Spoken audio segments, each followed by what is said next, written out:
4 avril 2001. Paul Heyman, personnage clé du catch hardcore, annonce la fermeture de la ECW. La fédération de l'extrême, endettée de presque 9 millions de dollars, n'a pas d'autre choix que de vendre la compagnie. En 2003, après plusieurs références à la ECW, la WWE rachète les droits et les biens de la fédération créée par Todd Gordon. Paul Heyman se verra offrir un contrat par la compagnie de Vince McMahon dès 2001. Commentateur, puis manager de Brock Lesnar, l'ancienne grande figure de la ECW semblait bien établi dans la fédération dominante des années 90. Mais en décembre 2004, un investisseur anonyme fait surface, faisant le pari fou de créer la plus grande fédération de tous les temps avec un apport de seulement 1 million de dollars. Un seul homme a les cartes en main pour mener à bien le projet nommé Elite. Paul Heyman. Ce dernier se voit donc confier la All Elite Wrestling. Paul Heyman, businessman et booker émérite, décide de tout miser sur le catcheur indépendant. Les stars indie et les jeunes loups prêts à se faire un nom dans la fédération de la révolution. La All Elite Wrestling est née. Épisode numéro 59, jeunes gens et jeunes gens, j'espère que vous allez bien. Aujourd'hui, on se retrouve donc pour un nouveau numéro sur TEW 2016, toujours avec la All Elite Wrestling au mois de juin 2009. Et oui, ça y est, c'est parti pour un nouveau mois de booking. Lors de l'épisode précédent, on a booké bien sûr ensemble le mois de mai avec du profit, 6558 $ de bénéfices. C'était également un mois de pay-per-view puisqu'il y avait bien évidemment Double or Nothing qui s'est conclu avec une victoire de Kevin Nash sur Samoa Joe pour retenir le championnat mondial de la fédération. Samoa Joe qui avait fait une sorte de rédemption jusqu'à possiblement ce titre mondial de la fédération de l'élite. Malheureusement, il a été battu par un Kevin Nash qui, sans coup fait rire, a disposé d'un Samoa Joe malheureusement pas préparé, pas à la hauteur du double champion du monde. Kevin Nash toujours aussi dominant. D'ailleurs, ça va très bien pour l'équipe des Gentlemen puisque bien évidemment en ouverture de show, enfin presque en ouverture de show, les Gentlemen ont aussi réussi à conserver leur ceinture par équipe face au New Age Outland et face à Nick Nemeth et James Storm avec le tombé de Claudio Castagnoli sur James Storm. Aujourd'hui, bien évidemment, on va directement se lancer dans le début du booking du mois de juin. C'est parti, beaucoup de moral issues, vous le voyez, mais on va traiter de tout ça bien évidemment en temps voulu. Nous sommes Zoya Mid America Center devant 6252 pèlerins dans le Midwest et nous démarrons donc comme il se doit le premier Dynamite du mois de juin 2009. Oui, j'ai bien dit, et Dynamite et certains sont en train de se dire, il n'y a pas eu un problème de record, pas eu un petit souci d'enregistrement, où est passé Rampage? Et bien justement, je me devais en début de séquence et juste avant de continuer à débriefer avec vous ce premier Dynamite du 6e mois de l'année 2009, et bien de vous donner une explication quant au fait qu'il n'y ait pas Rampage ni cette semaine, ni dans les prochaines qui arrivent, et ni dans les mois qui vont suivre. La raison et les raisons sont les suivantes. Dans un premier temps, Rampage me faisait perdre de l'argent, et on est quand même à un moment assez capital dans notre partie parce que vous le savez, on vise possiblement dans les prochains mois, dans les prochaines années, la size nationale et on doit avoir les reins solides. Et c'est vrai que ces pertes d'argent qui étaient de plus en plus importantes avec Rampage, m'a fait penser que c'était peut-être le temps d'arrêter le show B. Ensuite, la deuxième raison, c'est que d'un point de vue scénaristique et en termes de storyline, je vais pouvoir apporter, je pense, pas mal de nouveautés, histoire de rafraîchir un petit peu les affiches qu'on pouvait avoir pour le championnat TBS et bien sûr pour le championnat intercontinental. Et la troisième des raisons, c'est que je pense qu'il est désormais temps pour tous ces garçons et ces filles qui étaient présentés dans le show B, d'avoir un peu plus de visibilité, commencer vraiment à les confronter face à un plus gros public, à une plus grande audience, pour justement permettre de les monter à un niveau plus important, et ce, beaucoup plus rapidement. Voilà pourquoi il n'y a pas eu Rampage et pourquoi ce show B est pour l'instant en stand-by. Et si on doit remettre un show un peu plus tard, donc en deuxième show, ça sera un deuxième show A et certainement l'arrivée d'AEW Collision, mais pour l'instant ce n'était pas vraiment dans les plans. Voilà donc pour cette explication, parenthèse fermée, on va donc tout de suite s'attaquer au booking de ce premier Dynamite du mois de juin 2009 et on démarre avec Don Callis et Naruki Doi qui vont confronter Paul Heyman Heyman dans les backstage.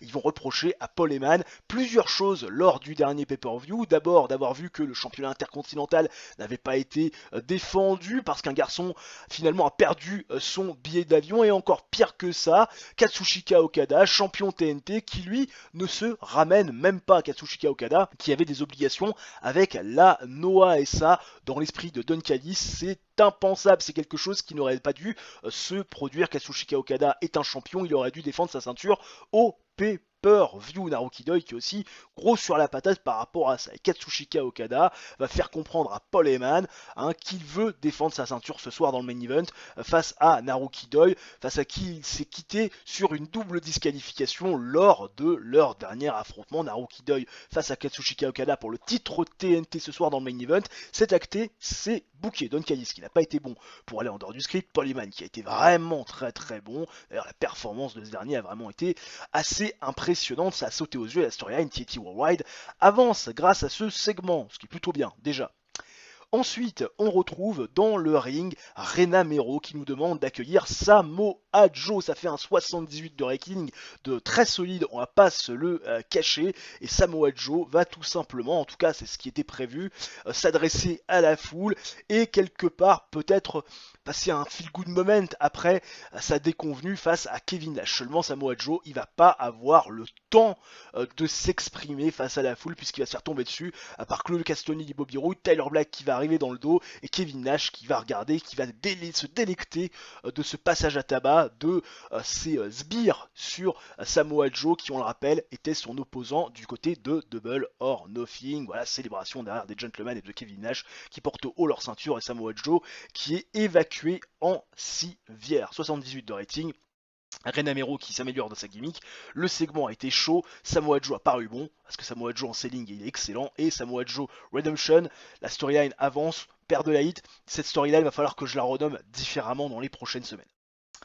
Ensuite, Lacey fait face à AJ Lee, un petit rematch il y a quelques semaines du côté de Rampage où AJ Lee, on se souvient, avait battu Lacey via roll-up, ce qui lui avait permis d'ailleurs, on le rappelle, de prendre l'opportunité face à Michelle McCool pour le titre TBS du côté du dernier pay-per-view. Dans un match pauvre, Lacey va défaire AJ Lee en 7 minutes 58 via pinfall et son implante DDT, des performances de 39 d'AJ Lee qui se rapproche des 40 et Lacey fait un solide 50.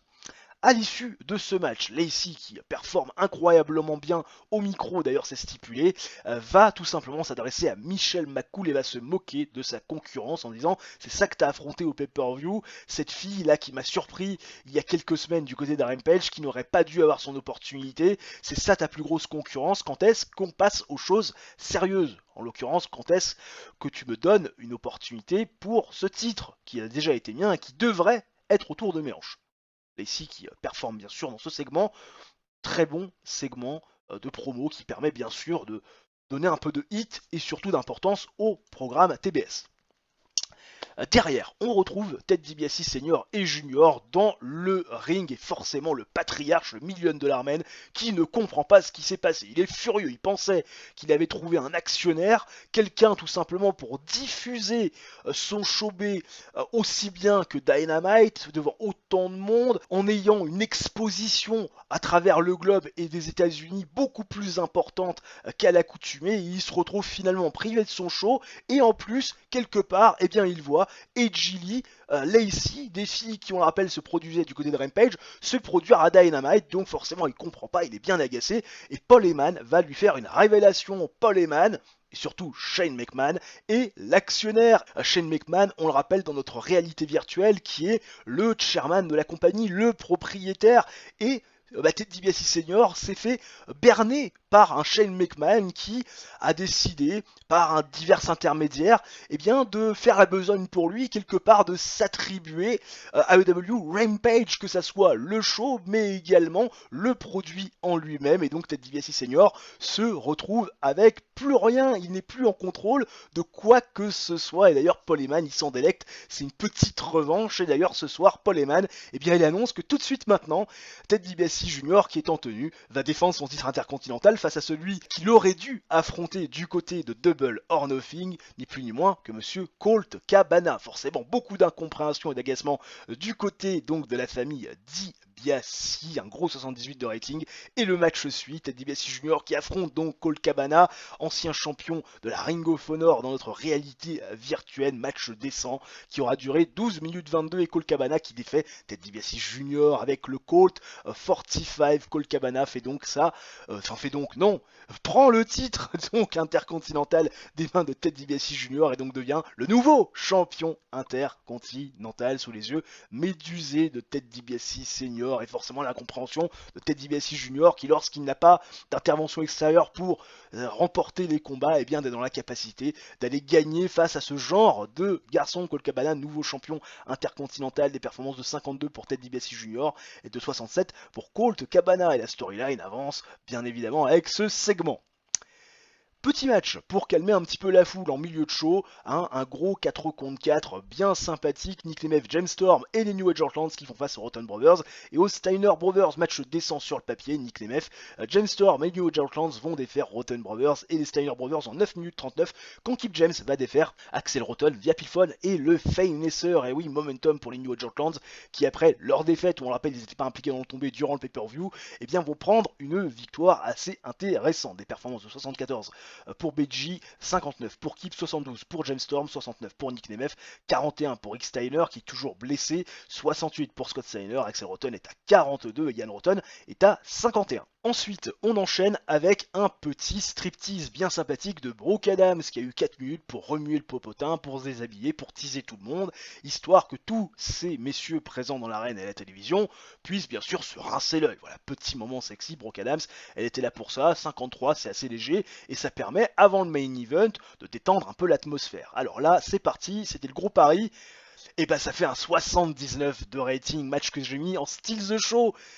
Et on a laissé du temps, beaucoup de temps, bien évidemment, 18 minutes 34, j'y suis allé parce que je sais que voilà, il y a de la stamina du côté de Naruki Doi, 99, de la stamina du côté de Katsushika Okada, il est à 100, on peut pas faire mieux, et on sait que normalement le temps limite, en tout cas dans les weekly, pour les championnats, c'est 20 minutes, donc j'ai décidé d'aller pousser un peu le truc, 18 minutes 34 de combat, superbe match sur le papier, tu m'étonnes, performance de 83 pour Naruki Doi, 70 pour Katsushika Okada, 18 minutes 34 de combat, victoire de Katsushika Okada sur Naruki Doi, qui va donc conserver son championnat TNT et faire sa 4e défense du titre secondaire, donc de la fédération, ce titre TV, Katsushika Okada qui vient donc à bout de Naruki Doi, et on a enfin réussi à faire un match vraiment de grande qualité pour le championnat TNT. Ça faisait des lustres que ça n'était pas arrivé, Katsushika Okada toujours champion, et on fait un énorme 77 de rating, meilleur bien sûr les popularités dans les 17 régions où nous sommes diffusés. Il est bien,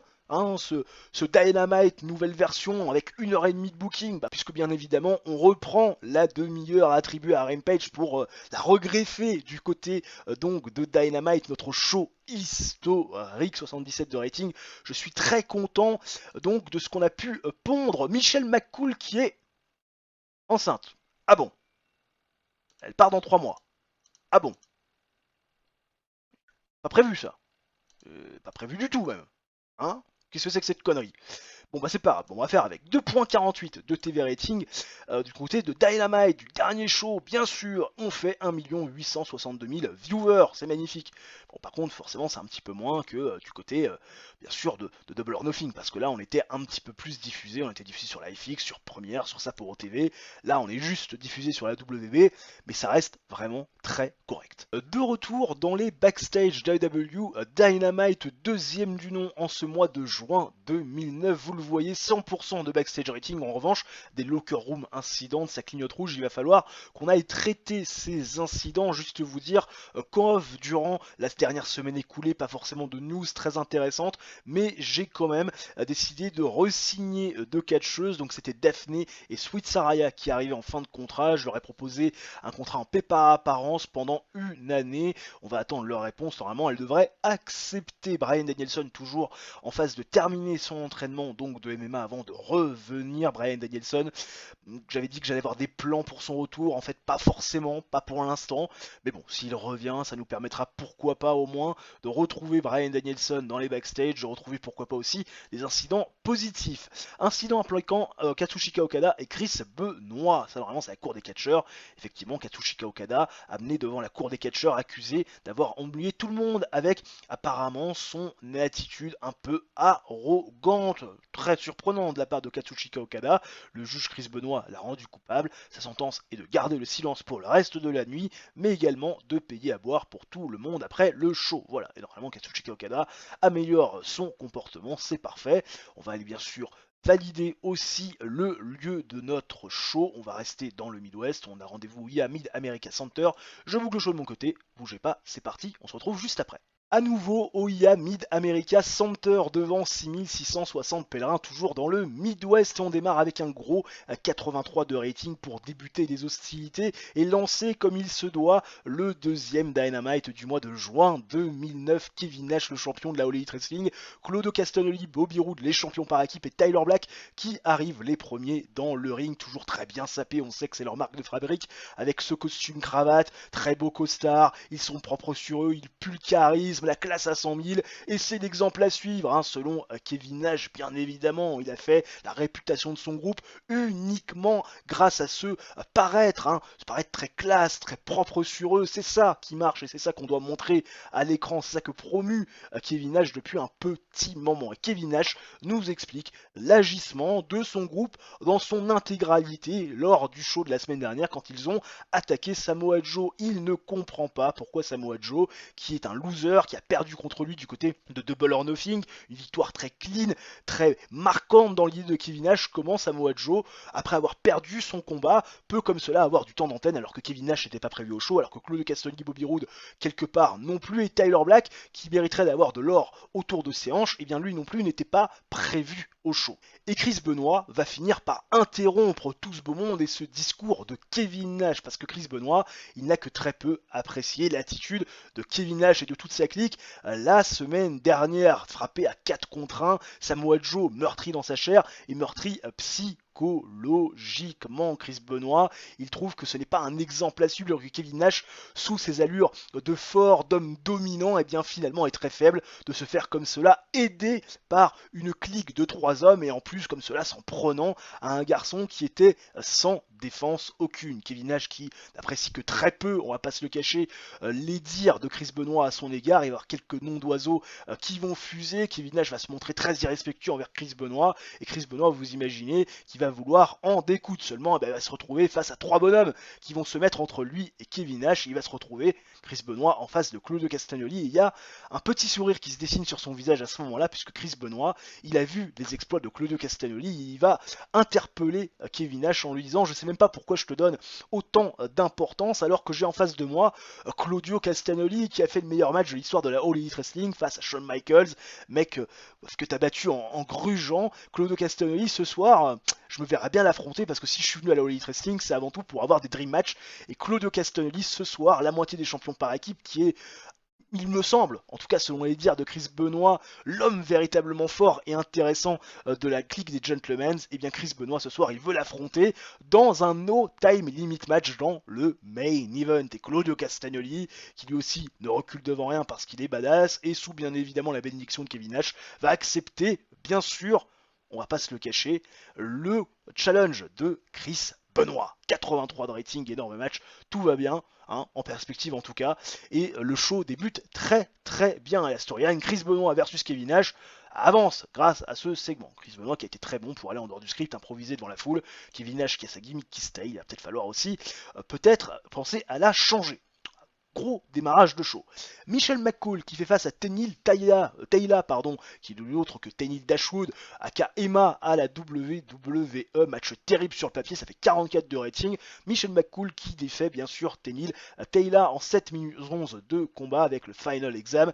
Michelle McCool qui nous quitte dans 3 mois pour mettre au monde son enfant. 46 de rating pour Michelle McCool, 25 pour Tenille. Autant vous dire qu'il y a encore du travail là concernant. Victoire donc de la championne TBS qui prend du momentum, et à l'issue de ce match. Alors ça marche beaucoup moins bien que pour Lacey parce qu'il y a un peu moins de popularité pour Michelle McCool et elle est un peu moins over aussi que Lacey. Michelle McCool qui va prendre le micro et qui va accepter le challenge de Lacey. Voilà, moi je veux bien t'affronter, je veux bien remettre en jeu mon titre face à toi. Ça fait tellement longtemps que tu tournes autour de ce titre, tellement longtemps que tu ne jures que par cela, et bah, tu vas avoir l'occasion de prouver ta valeur face à moi, l'actuelle championne. Voilà, Michelle McCool qui a bien improvisé durant ce segment, 47 de rating, ça fait le taf, même si c'était un petit peu moins qualitatif que Lacey la semaine dernière. Les Rotten Brothers, qui ont perdu la semaine dernière face aux New Age Outlaws dans un 4 contre 4, vont tenter de prendre leur revanche face à ces anciens doubles champions du monde par équipe. Match décent sur le papier.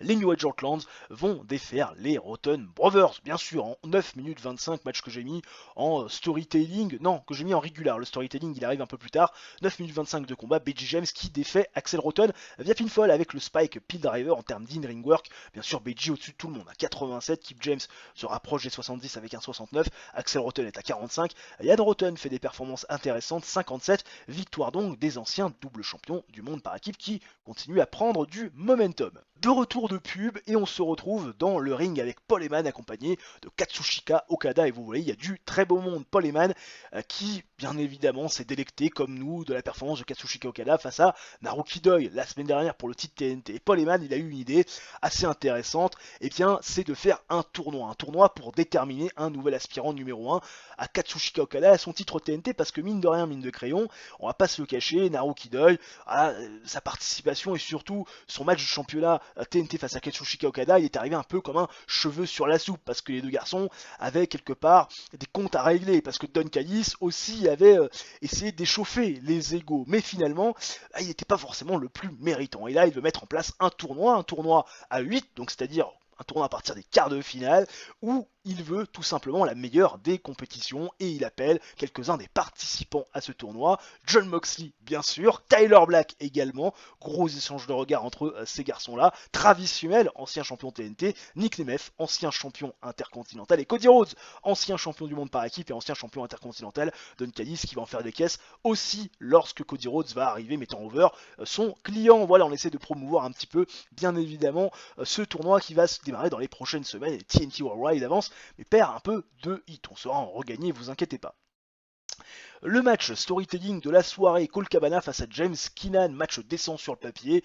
Colt Cabana va défaire James Keenan en 10 minutes 26 avec le Colt 45. Colt Cabana qui fait donc sa première défense du titre intercontinental. Pour la déconne, il a remis le titre en jeu. Victoire donc de Colt Cabana avec un 71 face à un James Keenan qui fait un petit 33.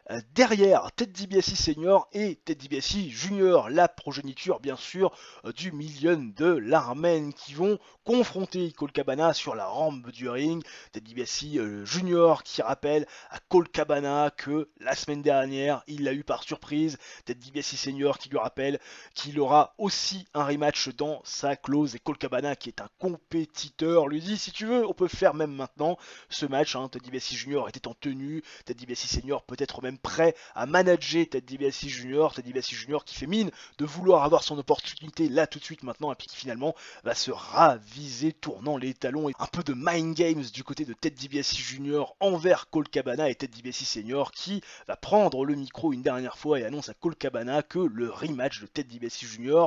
face à ce dernier pour le championnat intercontinental se fera bien évidemment en temps et en heure, mais surtout à la disposition et à l'envie de l'ancien champion. Et a priori la date fixée et la date voulue, ce sera dans 2 semaines pour le dernier Dynamite de ce mois de juin 2009. La storyline avance grâce à ce segment, bien sûr, tu m'étonnes.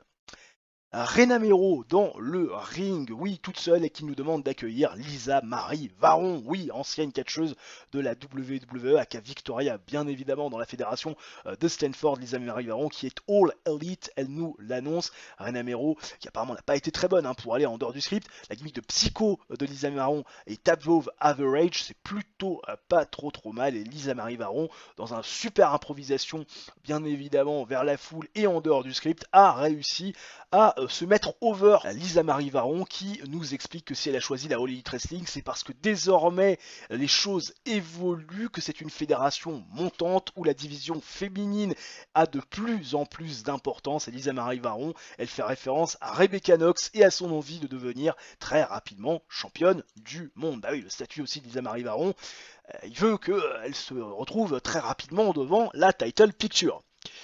Barbara Keenan qui va faire un petit striptease juste avant le main event, un main event qui est assez intéressant, bien sûr, entre Claudio Castagnoli et Chris Benoit, un main event que j'ai mis en spectacle avec, bien sûr, un temps limite qui n'est pas énoncé. Je sais pas trop comment ça va prendre, j'espère que ça va faire un bon match. Ça fait un 68. Ça fait un 68.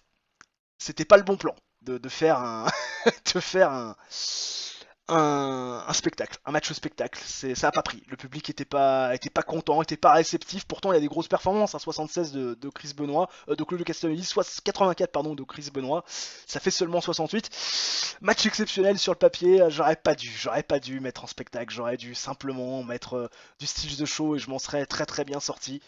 Match exceptionnel sur papier. Chris Benoit va remporter la victoire face à Claudio Castagnoli en 24 minutes 28 via pinfall avec un diving headbutt. Voilà, victoire complètement clean de Chris Benoit sous les yeux, bien sûr, de l'ami Kevin Nash qui n'était pas content de cette défaite, vous l'imaginez. On fait un 73 de rating, popularité qui s'améliore dans les 13 régions des États-Unis. Dommage ce main event là. C'était pas le bon plan le spectacle, mais j'ai tenté, hein, je voulais essayer de faire quelque chose et le spectacle, c'est too much. Peut-être que pour mon audience, il faut se limiter à du style The Show, parce que ça n'a pas fonctionné, ça n'a pas pris, malheureusement, alors qu'on a le beau profil d'Anthony Zeus, un catcheur allemand, bien évidemment. Katsushika Okada qui se plaint, il pense qu'il pourrait être un petit peu mieux booké, en tout cas qu'il pourrait avoir une meilleure importance. Jay Briscoe qui s'en va pour son combat de MMA, James Keenan qui se plaint de son booking. On va tout de suite, le TV rating de 2.52, on va tout de suite voir Katsushika Okada et bien sûr son push. Katsushika Okada, il est où? Il est là, lower mid-carder, effectivement. Peut-être que mid-carder est désormais un peu plus approprié au garçon, au statut du garçon, qui mine de rien nous a fait quand même des défenses de titre assez intéressantes, notamment face à Naruki Doi la dernière. Contract négociation avec Daphne qui décide de reprolonger avec nous pendant un an. Allez, vas-y ma petite. Bien sûr, on te signe. Et puis on attend la réponse aussi de Sweet Saraya au niveau du show history. On fait 1 893 000 viewers, ce qui est un petit peu plus que la semaine dernière, malgré le fait qu'on ait fait 4 points de moins. J'espère qu'on arrivera à redresser la barre sur le show suivant.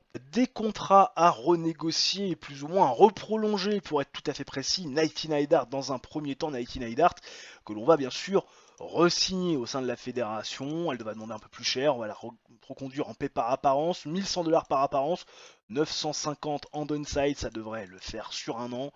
Voilà, tranquillou, elle va nous recontacter. Normalement, Nighty Neidhart, il y a également Gail Kim. On va essayer de conserver aussi Gail Kim. Négocier, pas en Raiten, ça ne sert à rien. On va la payer 900$ par apparence avec une downside à 750. Normalement, ça devrait aussi le faire sur un an.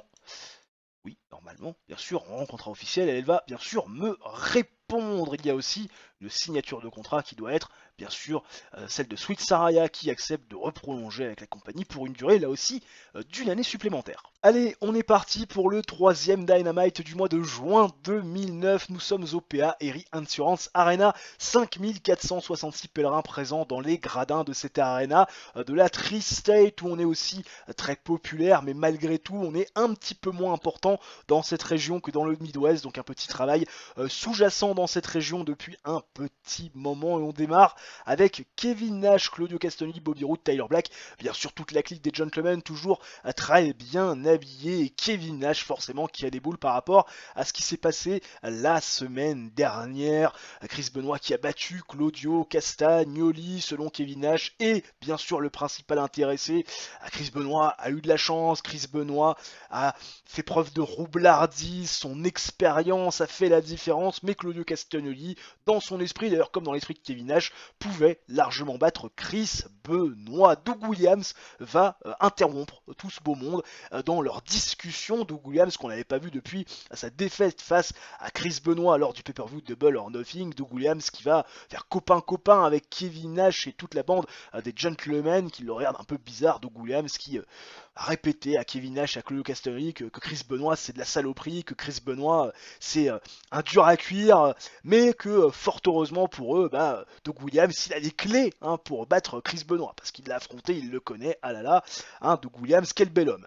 Et Chris Benoit il va bien sûr interrompre le discours de Doug Williams, parce que Chris Benoit ça le fait rire d'entendre Doug Williams, j'ai les clés pour battre Chris Benoit, alors que à chaque fois il a perdu, soit par tomber comme au pay-per-view, soit carrément par soumission. Mais c'est vrai que Kevin Nash, s'il veut perdre sa ceinture, quelque part, dans l'optique d'affronter Chris Benoit un petit peu plus tard, autant demander des conseils à Doug Williams, parce que perdre, il sait faire. D'ailleurs, son record parle pour lui. Doug Williams, ça l'énerve, ça commence à balancer des noms d'oiseaux, ça amuse beaucoup Claudio Castagnoli et Bobby Roode, cette histoire. Tyler Black, il dit tout rien, et Kevin Nash, qui n'aime pas beaucoup se faire interrompre, ça avait été déjà le cas par Doug Williams, mais ce dernier avait été sympathique, va tout simplement interpeller Chris Benoit sur son infériorité numérique de ce soir, qui est encore plus importante que la semaine dernière.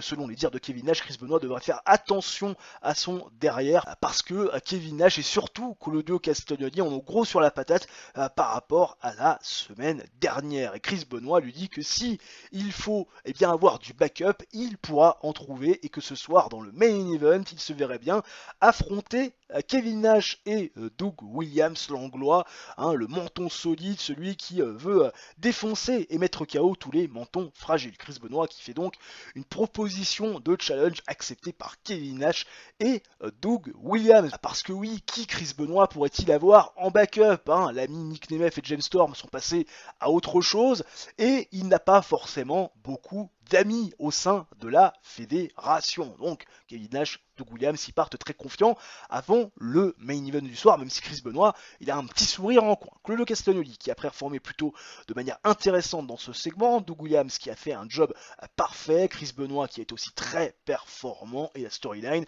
avance, gagne de la hit. Que demande le peuple? Travis Fimmel, qui va se mettre over face à James Keenan. Travis Fimmel, qui gagne pas beaucoup de matchs ces derniers temps. Travis Fimmel, dont on vend une blessure assez sérieuse au niveau de la tête, pourquoi pas une commotion cérébrale, lorsqu'il avait affronté Minoru Suzuki en fin d'année dernière, où il avait perdu notamment le titre. Travis Fimmel, qui est toujours un peu affaibli, mais enfin quand même, il commence à retrouver un peu de ses capacités, de plus en plus vaillant, va affronter et battre James Keenan dans un match décent, 7 minutes 05 de combat. Victoire bien tombée de Travis Fimmel, qui fait une performance de 68. James Keenan qui fait une performance de 36. Derrière, on retrouve Paul Heyman et Katsushika Okada qui vont venir féliciter Travis Fimmel pour sa victoire bien impactante. Paul Heyman qui est content de retrouver un Travis Fimmel vaillant, et d'ailleurs ça tombe bien qu'il soit là parce que il a décidé, Paul Heyman, d'annoncer les 3 premières rencontres donc de ce tournoi pour déterminer un nouveau challenger numéro 1. Il nous parle de Tyler Black qui va faire face à Nick Nemeth, de Jon Moxley qui va faire face à Bobby Roode. D'ailleurs les deux, Jon Moxley et Tyler Black, sont dans la même partie de tableau, et Travis Fimmel, et c'est assez surprenant, affrontera au premier tour de ce tournoi son ancien partenaire des Young Wolves, Mike Mizanin. 69 de rating, avec Travis Fimmel qui est un peu surpris d'affronter l'ami Mike Mizanin. Il s'attendait pas trop à ça, il a un petit peu déstabilisé. 69 de rating, belle prestation, la storyline TNT Worldwide avance, tout va bien dans le meilleur des mondes. Derrière, Nora Greenwald face à Rebecca Knox. Nora Greenwald que vous connaissez bien évidemment, j'imagine, qui avait des stats très intéressantes dans le jeu, une bonne popularité. Je l'ai pris pour un deal d'une nuit face à Rebecca Knox, histoire de mettre en valeur la championne. Match décent sur le papier. Rebecca Knox va défaire Nora Greenwald en 13 minutes 06 via pinfall avec l'explodeur souplex. 63 de rating, performance de 57 de Rebecca Knox, 48 de Nora Greenwald. Rebecca Knox qui a su à qui parler. Victoire donc de Rebecca Knox, la championne qui garde bien évidemment un gros momentum.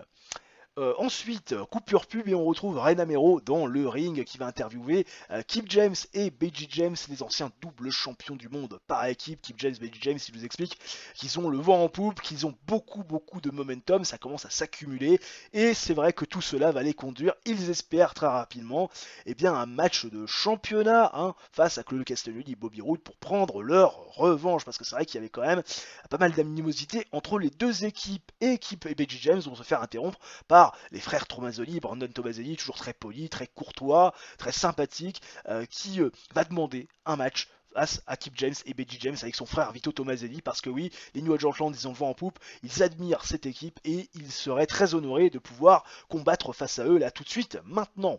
Challenge accepté, vous l'imaginez, par les New Age Outlaws. Voilà.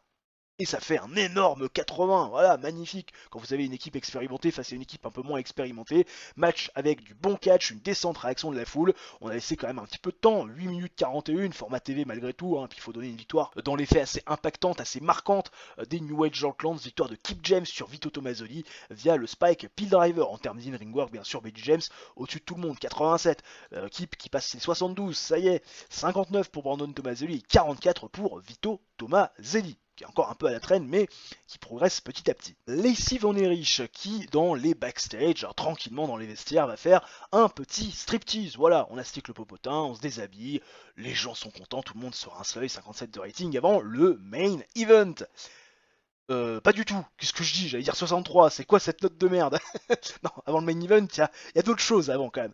Nighty Neidhart contre Lisa Marie Varon. Déjà dans un premier temps. Oula, ça m'a perturbé. Pas bon ça. Lisa Marie Varon qui fait donc ses débuts face à Nighty Neidhart au sein de la All Elite Wrestling, et qui va bien sûr remporter ce match en 7 minutes 54 via pinfall avec le Widow's Peak. Voilà, 54 de performance in ring pour Lisa Marie Varon, 53 pour Nighty Neidhart. Couleur commentary qui donne un boost au match. Victoire très intéressante de Lisa Marie Varon qui fait un 63 de rating, qui se positionne bien sûr à l'issue de ce match. Lacey va venir confronter Lisa Marie Varon, va venir l'accueillir comme il se doit au sein de la All Elite Wrestling. Lacey et comme Lisa Marie Varon, elles ont des points communs, d'être finalement des championnes en puissance et d'avoir deux filles qui ont une ceinture sur l'épaule qu'elles ne méritent pas. Elles font référence à Rebecca Knox et Michelle McCool. Elles trouvent des sujets de discussion. 5 minutes de belle communication entre Lacey et Lisa Marie Varon qui se passe plutôt bien, 59 de rating. C'est assez intéressant. Et puis on fera avancer le public, bien évidemment, lors du dernier show de cette vidéo. Et enfin, le main event, là oui, là ça a de la gueule, 86 de rating. Chris Benoit qui va bien sûr faire équipe avec Samoa Joe qui était parti en civière il y a 2 semaines, mais qui est revenu de plus belle, pas totalement à 100%, mais il a envie de mettre ses mains sur Kevin Nash. Doug Williams qui revoit aussi Samoa Joe, ah là là, Chris Benoit, bon, magnifique. Bref, le topo est magnifique. Match avec une fantastique hit et du grand catch. On a laissé quand même du temps, beaucoup de temps, 18 minutes 27. Bien évidemment, Chris Benoit qui va prendre la victoire, qui va donner la victoire à son équipe en défaisant Doug Williams via soumission avec le Sharp Shooter. Chris Benoit qui fait donc taper à nouveau Doug Williams, 86 de rating, performance de 86 justement de Samoa Joe, 84 de Chris Benoit, 57 de Kevin Nash est toujours pourri, et 71 de l'ami Doug Williams. Et la storyline Chris Benoit contre Kevin Nash avance avec ce segment, et on fait un énorme 82 de rating, on améliore notre popularité dans les 17 régions où nous sommes diffusés. Il n'en fallait pas plus pour me ravir. C'est vrai que ça va venir un petit peu nous rassurer par rapport aux 73 de rating de la semaine dernière qui nous avait un brin déçu, alors qu'on a le beau profil de Mark McKenzie, bien évidemment. Alors au niveau des news, James Keenan qui se plaint de son booking, il n'est pas booké comme il se doit, son momentum il est au chiottes, il va lui falloir quelques victoires pour réaugmenter son momentum, mais c'est pas vraiment le projet mon garçon. 2,60 de TV rating, on va aller tout de suite voir ça. Contract negotiation avec Gay Kim, qui va bien sûr rester avec nous pour une année supplémentaire, parce qu'il faut pas déconner, je suis aussi en contract negotiation avec Randy Savage, qui je rappelle a été dans notre réalité virtuelle 2 années de suite le meilleur couleur commentateur de l'année, d'ailleurs je pense qu'on peut le voir. Normalement je ne sais pas trop où l'on voit ça, non voilà, couleur commentarié de l'année 2007, excusez-moi, seulement une fois. Mais ça reste quand même intéressant d'avoir Randy Savage avec nous. J'ai retrouvé l'information, maintenant je sais où on peut aller. Au niveau donc du show History, 2.60 de TV rating, c'est un petit peu plus que la semaine dernière. On fait 1 952 000 viewers, presque les 2 millions. Peut-être qu'on arrivera à aller les taper pour le dernier show de cette vidéo. Tiens, P-Request pour Katsushika Okada, qui on rappelle est champion TNT, et qui est payé 1150$ par apparence, moins que les 1940 qu'il vaut. J'ai envie de lui donner une full price parce que le garçon fait quand même du très bon taf et normalement il devrait être content de la décision. 790$ d'augmentation. Katsushika Okada, bien évidemment, me remercie. De rien mon petit, c'est normal, en espérant que tu continues sur ta belle lancée. Aïe aïe aïe, Mike Mizanin qui est blessé, apparemment il souffre d'un sample maxillary fracture, je sais pas ce que c'est que cette merde, mais alors sur le principe ça a pas l'air beau. 27 jours, de Dieu, ça s'opère ces trucs là? Oui, ça s'opère. Vas-y, on start. Superbe, 16 jours. On a gagné 16 jours dans l'affaire. Pas sûr que ça soit forcément extraordinaire, mais bon écoutez, Mike Mizanin, 16 jours. Bah écoutez, on va repousser le match face à Travisuel, hein, qu'est-ce que vous voulez que je vous dise? pas faire autrement, hein. Pourtant on aura tout tenté, hein. On l'a opéré et tout, on a gagné 10 jours dans l'affaire. C'est pas forcément foufou. Allez, de retour dans les backstage cette fois-ci du dernier Dynamite du mois de juin 2009, également dernier show de notre vidéo, toujours un rating à 100%, des locker room incidents, bien sûr ça clignote rouge, vous voyez que Bryan Danielson n'est pas présent, je lui ai donné quelques mois de congé, Jay Briscoe est parti pour s'entraîner, Mike Mizanin ne peut même pas être utilisé pour des angles. Mike Mizanin, voilà, pendant vraiment 2 semaines, je ne vais pas pouvoir l'avoir, ça va bien me faire chier. Les locker room incidents, qu'est-ce qui se passe? Incident impliquant BG James. Putain, il a utilisé de la drogue et il n'est pas en condition de travailler, il n'a pas passé le drug test. Allez, fine, une amende, rien ne résulte de ça, mais ça m'emmerde bien parce que possiblement, j'avais des plans, voilà, hein, possiblement. On va aller tranquillement dans le Mitsouf pour ce show, voilà, vraiment 5526 pèlerins hein, qui sont attendus à l'Hockey Expo Square Pavillon. Voilà, bah, écoutez, non, oui, Mitsouf, oui c'est bien ça. Écoutez, je boucle le show de mon côté, et puis bah, comme d'habitude on en parle juste après, ne bougez pas.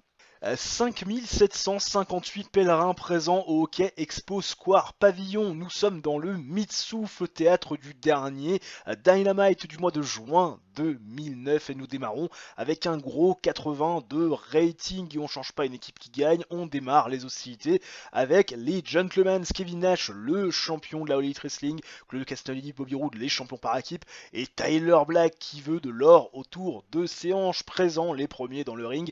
Kevin Nash nous annonce avec beaucoup d'agacement que Paul Heyman a fait son choix.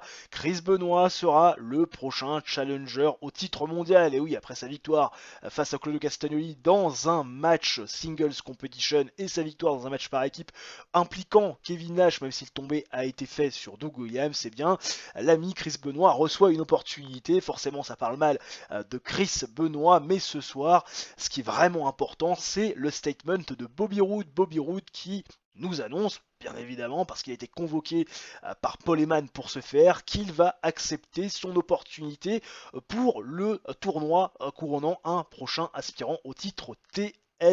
Bobby Roode, il se retourne vers Tyler Black, certes il est champion par équipe, mais s'il pouvait retrouver ce titre TNT qu'il a déjà eu autour de ses hanches à 2 reprises, il ne va pas se prier. Il regarde Tyler Black en lui disant je te souhaite bonne chance, hein, bien sûr, il y aura une compétition, mais si on se rencontre, sache que tu n'auras pas la vie facile parce que si je peux être double champion, eh bien je ne vais pas m'en priver. Voilà, une petite rivalité au sein d'un clan, même si ça reste plutôt bon enfant, même si Tyler Black il sourit pas beaucoup. En revanche, ils vont se faire interrompre ces garçons par Brandon Tomaselli et Vito Tomaselli et Tomaselli Brothers qui vont tout simplement confronter Claudio Castagnoli et Bobby Roode, notamment Bobby Roode, parce que Brandon Tomaselli va reprocher à ce dernier d'être plus concentré sur une potentielle opportunité pour un titre TNT, de devenir 3 fois champion TNT, que eh bien, la défense de ces championnats par équipe qui, mine de rien, mine de crayon, depuis Double or Nothing, n'ont pas été défendus et ils vont faire quelque part aussi la promotion des New Age Outlands qui sont une équipe très dominante avec un gros momentum et qui aurait fait selon eux des meilleurs champions. Et Claudio Castagnoli, Bobby Roode, quand ils entendent ça, sachant qu'ils ont quand même un passif avec les New Age Outlands, eh bien forcément ça les agace et ils veulent corriger Brandon Tomaselli et Vito Tomaselli d'ailleurs et remettre les titres par équipe en jeu dans un match qui arrive juste après ce segment. 80 de rating, très très bonne prestation de Kevin Nash, Brandon Tomaselli qui a été très bon aussi, Bobby Roode qui a bien performé et la storyline Chris Benoit, Kevin Nash avance avec ce segment. Les Tomasi Brothers face aux Gentlemen, match décent sur le papier, ça fait un 69 de rating parce que Vito Tomaselli il est quand même à la traîne, 34, 60 pour Brandon, 68 pour Claudio Castagnoli, mon dieu, je m'attendais quand même à bien mieux, pourtant il est même pas out of shape sur ce match. Bobby Roode fait un 69 de rating, n'avez pas d'ailleurs main de m'interpréter, Bobby Roode fait un beau 69, et les Gentlemen, bien évidemment vous l'imaginez, dans un match format TV, 12 minutes 23 de combat, vont s'imposer, Bobby Roode qui va défaire Brandon Tomaselli, qui avait un peu cherché des noises avec le Rootplex. Les Gentlemen font donc leur 5e défense du titre de la All Elite Wrestling de ces championnats par équipe. 69 de rating, ça fait le taf. Derrière, Bobby Roode et Claudio Castagnoli qui vont faire payer à Vito Tomaselli et Brandon Tomaselli leur affront, surtout à Brandon Tomaselli qui a eu l'audace de contester la suprématie des Gentlemen. Ils vont bien évidemment les Gentlemen les passer à tabac et le save va être fait par Kip James parce qu'on va essayer de les faire rentrer aussi en confrontation. Il va bien falloir aussi promouvoir notre programme et qu'il y a à un moment donné des confrontations entre ces deux-là. J'aurais bien aimé aussi que Beji soit là, mais il a préféré se droguer, voilà, s'en mettre plein les veines, l'ami Beji. Ça peut arriver aussi. La performance de Bobby Roode a été bonne. Ah là là. Alors que la gimmick de Claudio Castagnoli stagne. Va peut-être falloir la tweaker ou la changer. Un match féminin, tiens, impliquant les deux challengeuses officielles aux deux championnes. Oui, Lisa Marie Varon et Lacey qui font face à Michelle McCool, Rebecca Knox, 61 de rating global, des prestations de 46 pour Lacey qui est un petit peu en dedans par rapport aux meilleurs, 56 de Lisa Marie Varon, 55 de Rebecca Knox, 48 de Michelle McCool qui se rapproche des 50, match décent sur le papier, 11 minutes 23 de combat que j'ai mis en storytelling, qualité de match plutôt intéressante pour les femmes, et c'est Lisa Marie Varon qui va défaire Michelle McCool via pinfall avec le Black Widow pour s'imposer et donner la victoire à son équipe. Les challengers prennent du momentum, victoire complètement clean de Lisa Marie Varon sur Michelle McCool, actuelle championne TBS. De retour de pub et on retrouve Rena Mero dans les backstage. Elle va interviewer Taylor Black parce qu'elle veut forcément un mot avec Taylor Black compte tenu de ce qui s'est passé dans le segment d'ouverture avec Bobby Roode qui a officialisé le fait qu'il allait accepter l'opportunité de participer au tournoi pour couronner un nouveau champion TV, tout du moins un nouveau challenger, et forcément Rena Mero elle veut les pensées honnêtes et fiables de Taylor Black à 100%, mais il n'aura pas le temps de nous les livrer Tyler Black parce qu'il va se faire interrompre par Jon Moxley qui lui dit de bien faire attention à son cul parce que ils sont dans la même partie de tableau et que si Tyler Black gagne son match et que Jon Moxley également, les deux s'affronteront en demi-finale et que lors de ce match il y aura bien évidemment des comptes à régler. Voilà, regard très méchant de Jon Moxley, un Tyler Black, regard toujours très noir, mais on sent quand même qu'il n'est pas rassuré face à un Jon Moxley qui lui veut pas que du bien. La performance de Jon Moxley qui a été bonne. Jon Moxley, masterful job pour improviser avec la foule. Super, voilà. Et Tyler Black qui n'a pas été particulièrement bon, mais ça fait quand même 70, donc ça va. Ted DiBiase Jr. et le padré, le patriarche, le $1 million man qui sont présents dans le ring, et Ted DiBiase Jr. va faire de l'autopomo. C'est le plus grand champion intercontinental de tous les temps. Ce soir, il affronte Colt Cabana. C'était une petite erreur de parcours quand il a perdu le titre. Désormais, il est prêt. Il a préparé ce match. Un 2 out 3 falls match. C'était la demande de Paul Heyman. Il est prêt à reprendre son titre et à devenir 2 fois champion intercontinental et redevenir le champion le plus dominant et le plus intéressant donc de l'histoire de cette ceinture. 68 de rating, ça fait plutôt le taf.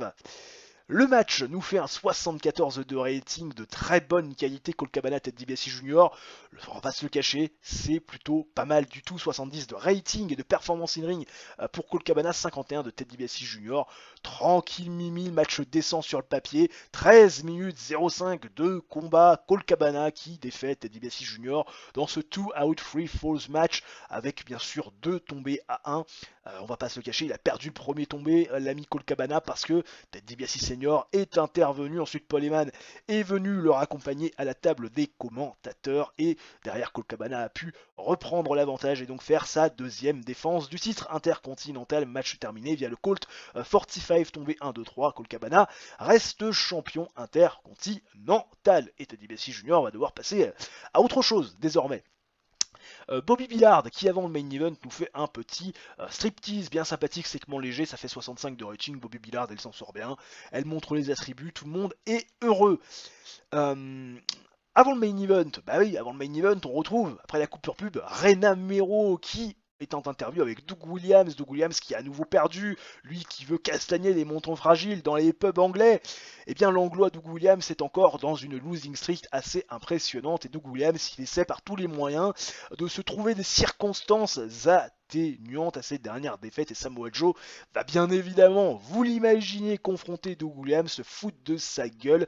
Doug Williams qui a beaucoup de prétentions, qui pense être quelqu'un d'important alors que le garçon a que de la gueule, mais dès qu'il faut arriver à combattre, mettre finalement les choses en place dans le ring, et bien il y a beaucoup plus de mal. Et Samoa Joe ce soir, au lieu de voir Doug Williams se trouver des circonstances atténuantes, il lui propose un match dans le main event, histoire quand même que lui puisse reprendre un peu de momentum et retrouver une course un peu plus positive pour pourquoi pas reprendre un jour à suffisamment de momentum pour être challenger numéro 1 au titre mondial. Doug Williams qui était très bon, Samoa Joe aussi, et on va partir pour le match, ce main event qui nous fait un énorme 81 de rating, match superbe dans les faits entre Doug Williams et Samoa Joe.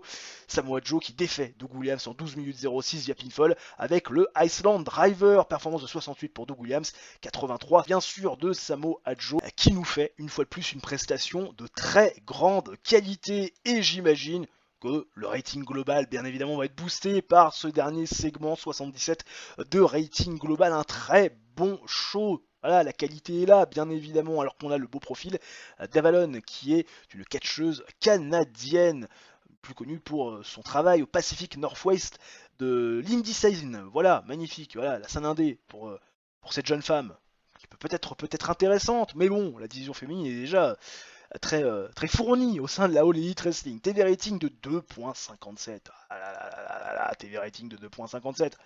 Alors qu'on avait fait un 2.60 la semaine dernière, on paie peut-être un petit peu le mauvais show, hein, entre guillemets, hein, toute proportion gardée, de la deuxième semaine du mois de juin, mais quand même 1 932 000 viewers via télévision. Ça reste plutôt qualitatif, même si c'est vrai, je vais pas vous le cacher, que j'aurais aimé qu'on tape ces 2 millions de viewers. J'espère qu'on sera en capacité de le faire sur le prochain épisode, le numéro 60, qui bien évidemment, vous le savez, interviendra la semaine prochaine.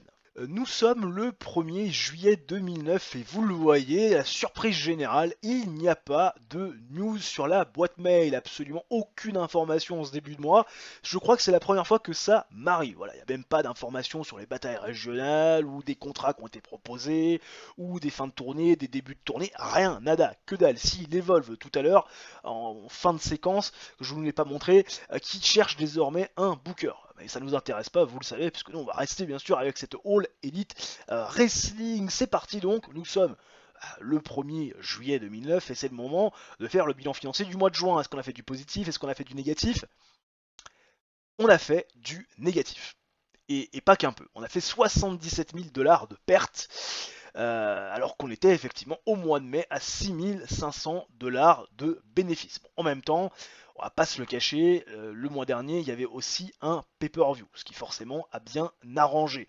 Et je crois que pour prendre le comparatif, il faut prendre le mois d'avril, où on avait perdu 93 000 $, là 77 000, ce qui veut dire qu'on économise quand même plus de 16 000 $ par mois par rapport à ce showbé qui n'existe plus pour l'instant et qui ne devrait pas avoir vocation à exister dans les prochaines semaines et même dans les prochains mois aussi. Ce qui est important de signifier, c'est qu'on était allé dans la Tri-State et dans le Mid-South sur 2 shows ce mois-ci et je pense que le mois d'après, donc c'est-à-dire sur le mois de juillet, lors de l'épisode prochain, c'est-à-dire le 60 qui interviendra la semaine prochaine pour nous IRL, on fera tous les shows dans le Midwest, comme ça on verra exactement ce qu'on perd, voilà, si on perd de l'argent ou si au contraire on arrive un petit peu à stabiliser. 362 000 $ de tickets vendus, ce qui est pas mal. TV revenu 321 000, on nous a donné un petit peu plus. Le sponsor à ce mois-ci qui est bon, voilà, mais en même temps c'est normal puisque maintenant on n'est plus diffusé hein, pour Rampage, donc on nous donne un petit peu moins. Le MISC c'est grosso modo la même chose. Les coûts de worker, forcément par rapport au mois dernier, bah, ça a baissé, mais par rapport à il y a 2 mois, ça a un peu augmenté. Le coût des shows qui lui a baissé forcément de manière drastique par rapport au mois dernier parce que bah voilà, hein, il y avait il y avait que 4 shows, bien évidemment. 175 000 $ de marketing, ça c'est pareil. Le coût de marchandise qui est à peu près pareil aussi, un petit peu plus élevé parce qu'on a un petit peu plus vendu. Le coût de production qui est un petit peu moindre parce que forcément moins de shows. Et le MISC nous a un peu plus assassiné, même si on s'est pas fait taxer parce que bah, forcément on n'a pas fait de positif, on est en perte. Au niveau de la hit des storylines, alors que je vois des moral issues, est-ce que les moral issues sont importants? Non, les moral issues ne sont pas importants. Si Naruki Doi qui a Major Moral issues mais qui s'en va. Voilà, Naruki Doi il a dit à plat, je me casse là, 2 défaites. Enfin une fois je gagne pas contre Katsushika Okada, après je me mange une défaite clean. J'ai pas envie de rester dans ton bled. Bah écoute, barre-toi, ça me va très bien. Chris Benoit contre Kevin Nash, bah, écoutez 84 de hit. Samoa contre le UK, parce que oui, je vais faire une storyline, Doug Williams, Samoa Joe, ça peut être intéressant, c'est à 66 pour l'instant, 71 pour les Money Man, et 72 pour le TNT Worldwide. Vous vous en souvenez qu'à une certaine époque, c'était compliqué d'avoir des storylines intéressantes. Là, on a passé le moment le plus dur, on est très très loin de ce qui se faisait il y a encore 2 mois, on était dans la galère. Au niveau du prestige des titres, le titre intercontinental n'a jamais été aussi haut, il est à 75, le titre Women's est à 60, le titre World est à 85, le titre par équipe est à 80, le titre TBS est à 42, le titre TNT est à 70, on monte tranquillement au niveau du track prestige. Voilà, on est en train de stabiliser, on espère qu'on arrivera très rapidement à le faire gagner en popularité et bien sûr en prestige. Au niveau de la size, on est au Midwest, attendez, on regardait la track progression peut-être, au niveau de la popularité, on est passé à 66 dans le Mid-Atlantique alors qu'on était à 65, on est passé dans le Mid-South de 68 à 139, dans le Midwest de 69 à 70, de 64 à 65 dans le New England, on a gagné un point partout, sauf dans le Southeast, dans la Tri-State et à Puerto Rico, on a même gagné aussi un peu de la popularité du côté d'Hawaï, même si c'est pas forcément énorme puisqu'on est à 5. D'ailleurs, est-ce qu'on est diffusé du côté d'Hawaï? Je sais même pas. Est-ce qu'on est diffusé du côté d'Hawaï? euh... Non, on n'est pas diffusé du côté d'Hawaï. Bah, c'est peut-être aussi pour ça. Peut-être aussi pour ça qu'on n'arrive pas à gagner de la popularité dans cette région. Mais bon, écoutez, hein, pour l'instant, on est quand même pas trop mal. On a plus de 65% d'importance dans le Midwest, également dans la Tri-State, et on arrivera à faire passer très rapidement Mid-Atlantic, Mid-South, New England, Northwest et Tutti Quanti très rapidement, je pense, à ce niveau-là. Et je pense qu'effectivement, dans une grosse année, on pourrait prétendre à cette size nationale qui, on le sait, est très difficile à conserver, en tout cas dans les premiers temps. J'espère que cette vidéo vous aura plu. Les gens, si c'est le cas, bien évidemment, votre like, l'abonnement, l'activation de la cloche, et votre coup du chapeau, vous connaissez les bails, ça aide la chaîne au référencement. Nous on se retrouve très prochainement pour une nouvelle vidéo de sport de TEW. D'ici là, portez-vous bien. Ciao, bye bye, et à la prochaine.